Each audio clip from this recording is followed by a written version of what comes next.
करोडपती वडिलांचा एकुलता एक मुलगा अचानक बेपत्ता झाला. मुलगा जिवंत आहे की मेलाय हे कळायला सुद्धा मार्ग नव्हता. 44 दिवस शोध सुरूच राहिला आणि अखेर आरोपी सापडले. त्यांनी या कटाची पूर्ण कहाणी सांगितली, जी एका मूव्हीच्या स्क्रिप्टपेक्षा कमी नव्हती. पोलीस शोध घेत राहिले आणि अखेर जेव्हा मृतदेह सापडला तेव्हा आरोपीची क्रूरता बघून पोलीसही चक्रावले. नमस्कार, मी सोनम आणि टीओडी मराठीच्या क्राईम सिरीजमध्ये आज जाणून घेऊया भिलाई मर्डर केस, एका हाय प्रोफाईल मर्डरची फिल्मी कहाणी. भिलाई छत्तीसगडमधल्या दुर्ग जिल्ह्यातलं एक प्रसिद्ध शहर. शिक्षणाचं केंद्र असणारं हे शहर 8 वर्षांपूर्वी मात्र एका वेगळ्याच कारणामुळे प्रसिद्धीच्या झोतात आलं होतं. तो दिवस होता 10 नोव्हेंबर 2015चा. त्या दिवशी भिलाई शहरातलं पोलीस प्रशासनही गोंधळलं होतं. कारण शहरातल्या नावाजलेल्या आणि गडगंज कुटुंबातला एकुलता एक मुलगा अचानक बेपत्ता झाला होता. त्याचं नाव होतं अभिषेक मिश्रा. अभिषेक मिश्रा गंगाजली एज्युकेशन सोसायटीचे अध्यक्ष आणि शंकराचार्य ग्रुप ऑफ कॉलेजचे मालक IP मिश्रा यांचा एकुलता एक मुलगा होता, जो स्वतः शंकराचार्य ग्रुप ऑफ कॉलेजचा डायरेक्टर होता. त्याची भिलाई आणि रायपूर येथे 4 इंजिनिअरिंग कॉलेजही होती. अभिषेक एकुलता एक होता आणि त्यामुळे संपूर्ण मिश्रा कुटुंबीय त्याच्यावरती अक्षरशः जीव ओवाळून टाकायचे. याच वर्षी रायपूर येथे झालेल्या चॅम्पियन्स टेनिस लीगमध्ये सहभागी झालेल्या रायपूर रेंजर्स संघाचा तो मालकही होता. एवढंच नाही तर अभिषेकनं नक्षल समस्येवर आधारित आलाप या नावाच्या चित्रपटाला प्रोड्यूसही केलं होतं. आता या चित्रपटाचा संदर्भ देणं गरजेचं होतं का, ते तुम्हाला पुढे कळेलच. तर आता मेन स्टोरीकडे वळूया. 9 नोव्हेंबर 2015 मध्यरात्रीपर्यंत अभिषेकच्या नंबरवरून त्याच्या घरच्यांना मेसेज जात होते आणि तो सध्या कुठे आहे, किती वेळ लागतो याची संपूर्ण माहिती घरच्यांपर्यंत पोहोचत होती. त्यामुळे घरच्यांनाही काळजी वाटत नव्हती. पण त्यानंतर अभिषेकचा फोन स्विच ऑफ झाला आणि तो घरी परत आलाच नाही. घरातला मुलगा रात्र उलटून गेली तरी परतला नाही. ना त्याचा फोन लागतोय, ना मुलगा घरी परतलाय. अभिषेकपर्यंत पोहोचण्याचा कोणताच मार्ग त्यांच्या घरच्यांना सापडत नव्हता. अभिषेकच्या वडिलांचा शहरात दबदबा होता, त्यामुळे संपूर्ण पोलीस प्रशासनही कामाला लागलं होतं. अर्थातच ही एक हाय प्रोफाईल केस होती, कारण शहरातल्या प्रतिष्ठित कुटुंबातला मुलगा रातोरात बेपत्ता झाला होता. शहराबाहेर अभिषेकचा शोध सुरू झाला होता. तेव्हा छत्तीसगडमध्येच रायपूर एअरपोर्टच्या रोडवर अभिषेकची स्कोडा कार सापडल्याची माहिती पोलिसांना मिळाली. अभिषेकची कार सापडली, पण अजूनही अभिषेकचा काहीच पत्ता नव्हता. अभिषेकची कार सापडल्यानंतर पोलिसांचा तपास आता भिलाई ते रायपूर रोडवर फिरत होता. पोलिसांनी CCTV तपासायला सुरुवात केली आणि एका टोलवरचं फुटेज पोलिसांच्या हाती लागलं, ज्यात अभिषेकची कार स्पष्टपणे तिथून जाताना दिसत होती. अभिषेकची कार कोणत्या वेळेला तिथून गेली हेही स्पष्ट झालं, पण गाडीत बसलेला कोणाचा चेहरा मात्र दिसत नव्हता. पुरावे पोलिसांच्या हातात होते, पण त्या पुराव्यांचा मात्र काहीच उपयोग नव्हता. पोलिसांना आता अभिषेकचं अपहरण झाल्याचा संशय येत होता, पण ना कोणाचा फोन आला, ना कोणी पैशाची मागणी केली होती. शोधाशोध सुरूच होती. वेळ निघून जात होती आणि पोलिसांवरचा दबावही वाढत चालला होता. कारण शेवटी एका करोडपती वडिलाचा एकुलता एक मुलगा गायब झाला होता. घरातल्या सगळ्यांचेच फोन टॅप केले जात होते. तपास सुरू होताच की अचानक काही दिवसांनी अभिषेकच्या वडिलांना एक फोन आला. फोनची सुरुवात झाली लाल सलाम या शब्दांनी. अभिषेक आमच्या ताब्यात आहे म्हणत करोडो रुपयाची मागणी झाली आणि तो फोन होता बिहारमधून. पुढचा फोनही तसाच छत्तीसगडमधून फोन आला आणि त्या फोनची सुरुवातही लाल सलामनच. दोन्ही फोनवर नक्षलवाद्यांप्रमाणे लाल सलाम बोलण्यात आलं होतं. आता तुमच्या लक्षात आलं असेल की आम्ही सुरुवातीला अभिषेकच्या नक्षलवादावरच्या मूव्हीचा रेफरन्स का दिला होता. या केसमध्ये नक्षल कनेक्शनच्या शोधात पोलिसांनी धन्वंतरी आणि कांकेरमध्ये काही दिवस अभिषेकचा शोध घेतला, पण नक्षलांनी अभिषेकला किडनॅप केल्याचा कोणताही पुरावा सापडला नाही.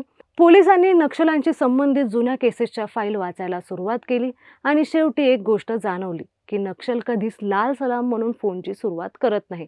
ते संभाषणाच्या मध्ये किंवा शेवटी हा शब्द वापरतात. त्यामुळे पोलिसांना हे कळून चुकलं की हा गुंगारा देण्याचा प्रयत्न सुरू आहे. पोलिसांनी त्यांचा मोर्चा कॉल डिटेल्सकडे ओढवला. अभिषेकचे जुने आणि नवे CDR तपासण्यात आले. पोलिसांनी लाखो फोन डिटेल्स चेक केले. त्यातले 1800 फोन्स कॉल पोलिसांनी शॉर्टलिस्ट केले होते. प्रत्येक लहान मोठ्या गोष्टीचा तपास झाला. त्या दरम्यानच पोलिसांचा तपास फिरून फिरून एकाच नंबरवर येऊन थांबत होता आणि हा नंबर होता किमसी जैनचा. किमसी जैन अभिषेकच्या कॉलेजमधली एम्प्लॉय. पोलीस कामाला लागले आणि किमसी जैनबद्दल कॉलेजमध्ये चौकशी सुरू झाली. तेव्हा किमसी आणि अभिषेक दोघातही चांगले संबंध असल्याची माहिती पोलिसांना मिळाली. पण दोघांमध्ये जुने आणि घट्ट संबंध होते हे सोडलं तर पोलिसांना कोणतीच माहिती मिळाली नाही, जे हे सिद्ध करेल की अभिषेकच्या गायब होण्यामागे किमसीचा हात आहे. कारण अभिषेक गायब झाला तेव्हा किमसीच्या फोनचं लास्ट लोकेशन हे तिच्या घरचंच होतं. त्यामुळे अभिषेक गायब झाला तेव्हा ते सोबत नसल्याचंही स्पष्ट झालं होतं. सस्पेक्ट तर होते, पण अशी कोणतीच गोष्ट नव्हती जी गुन्हा सिद्ध करू शकत होती. त्यामुळे फिरून फिरून पोलिसांचा तपास हा एकाच ठिकाणी येऊन थांबत होता. या हत्येची उकल करण्यासाठी पोलिसांनी दृश्यम आणि स्पेशल 26 सारखे चित्रपट पाहिले आणि तपासाची दिशा थोडी बदलली. पोलिसांनी किमसी जैनला सोडून तिच्या फॅमिलीला टार्गेट केलं. पोलिसांनी किमसीचा नवरा विकास जैनचा नंबर ट्रेस केला आणि त्यांच्या नंबरची तपासणी करायला सुरुवात केली. खास करून पोलीस 9 नोव्हेंबरचे सगळे डिटेल्स बारकाईने तपासू लागले आणि हीच गोष्ट पोलिसांच्या तपासातला सगळ्यात महत्त्वपूर्ण टप्पा ठरली. कारण 9 नोव्हेंबरला विकास जैन आणि अभिषेक मिश्राच्या मोबाईलचं लोकेशन सेम होतं. स्मृतीनगर असू दे किंवा रायपूर एअरपोर्ट रोड असू दे, सगळ्या लोकेशन सेम होत्या. त्यामुळे दोघं एकत्र असल्याचा संशय पोलिसांना आला. 22 डिसेंबर 2015 अभिषेक बेपत्ता झाल्यापासून तब्बल 44 दिवसानंतर केसमध्ये महत्त्वाच्या घडामोडी घडल्या होत्या. पोलिसांनी विकास जैनला चौकशीसाठी ताब्यात घेतलं तेव्हा किमसी जैन ही 2 वर्षाच्या मुलासोबत दिल्लीला गेली होती. सुरुवातीला तर विकास जैन पोलिसांच्या प्रश्नांची थातूरमातूर उत्तरं देत होता, पण पोलिसांनी सगळे टेक्निकल पुरावे त्याच्या समोर ठेवले आणि कसून चौकशी केली. पोलिसांच्या चौकशीसमोर विकासचा निभाव लागला नाही आणि अखेर त्यानं पोलिसांसमोर सगळे गुन्हे कबूल केले. लग्नापूर्वी किमसी जैन आणि अभिषेक मिश्राचं अफेअर होतं. दोघं एकमेकांच्या प्रेमात होते, पण दोघांचंही लग्न वेगवेगळ्या व्यक्तीसोबत झालं. लग्नानंतरही अभिषेक किमसीकडे संबंध ठेवण्याची मागणी करत होता. अभिषेक तिला ब्लॅकमेल करायला लागला तेव्हा तिने विकासकडे सगळ्या गोष्टीची कबुली दिली आणि यावेळी विकास आणि किमसीनं अभिषेकला मारण्याचा कट रचला आणि यात किमसीनं सख्खे काका अजित सिंग यांनाही सामील करून घेतलं. 9 नोव्हेंबरच्या संध्याकाळी किमसीनं अभिषेकला तिच्या काका अजितच्या स्मृतीनगरच्या घरी बोलवलं. अजित आणि विकास आधीपासूनच तिथे उपस्थित होते. अभिषेक घरात येताच अजित आणि विकासनं त्याच्या डोक्यावर भारी वस्तूने हल्ला केला जोपर्यंत तो मरत नाही. त्या तिघांनी अभिषेकची हत्या केली. पण तो तिथे आल्याचा एकमेव पुरावा घराबाहेर होता. तो पुरावा म्हणजे अभिषेकची स्कोडा गाडी. अभिषेकचा मृतदेह घरात ठेवूनच विकासनं त्याची कार शहरापासून दूर रायपूर एअरपोर्टच्या आसपास सोडली आणि त्यावेळी किमसीचे काका बाईकने विकासच्या गाडीचा पाठलागही करत होते. गाडी सोडून दोघंही घरी परत आले. घरी आल्यानंतर त्यांनी अभिषेकचा मृतदेह पॉलिथिनमध्ये बांधला आणि अंगणात आधीच खणून ठेवलेल्या 6 फीट खोल खड्ड्यात तो मृतदेह गाडला. इतकंच नाही, पण ओली माती बघून कोणाला संशय येऊ नये म्हणून किमसीनं त्यावर फुलगोबीची भाजीही लावली.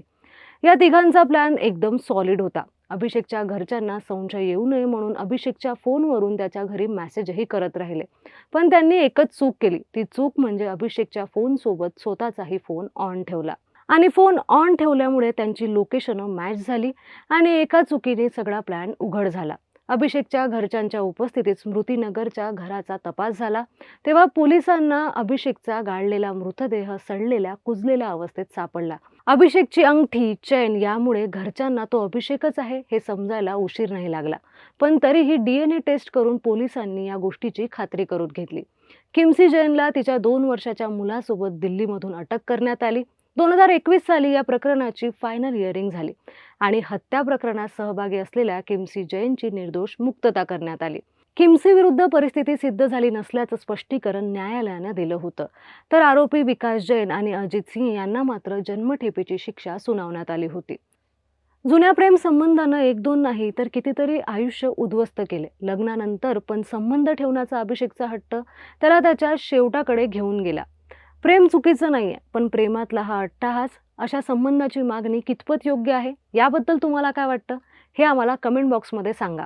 आणि असेच नवीन व्हिडिओ पाहण्यासाठी टाइम्स ऑफ डेमोक्रेसी TOD मराठीच्या चॅनलला लाईक करा, शेअर करा, सबस्क्राईब करा. Times of democracy TOD Marathi, लोकांकडून लोकांसाठी.